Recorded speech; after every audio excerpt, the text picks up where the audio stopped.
Hello, and welcome to our next episode on the Great Warrior.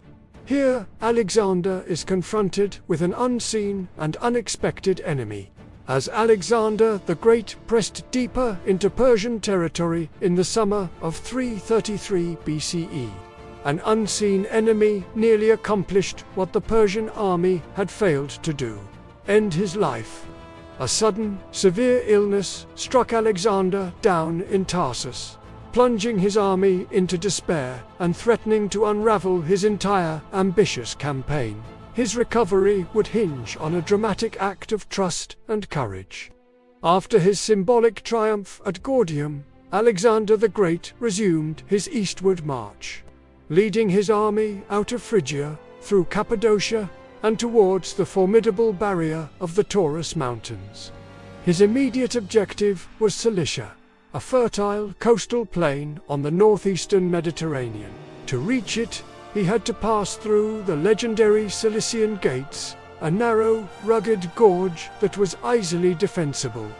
Arsames, the Persian satrap of Cilicia, had initially planned to hold this vital pass, which could have significantly delayed Alexander or even forced him to seek a different, more arduous route.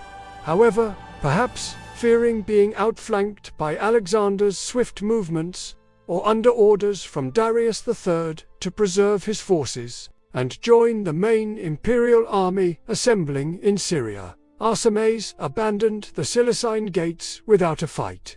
Alexander's army thus passed through this potential death trap unopposed, emerging onto the plains of Cilicia. They soon reached Tarsus, the prosperous capital city of Cilicia, situated on the banks of the Kidnus River. The weather was hot and humid, and Alexander, dusty and sweating from the march, saw the clear, cool waters of the Kidnus. Impulsively, and perhaps against better judgment, he stripped off his clothes and plunged into the river to refresh himself. The Kidnus, fed by snowmelt from the nearby Taurus Mountains, was notoriously icy cold. The sudden shock to his overheated system was too much. Alexander was seized by a violent chill, followed by a raging fever, convulsions, and excruciating pain. He lost his ability to speak and had difficulty breathing. The seemingly invincible young king collapsed, struck down by a sudden and life-threatening illness.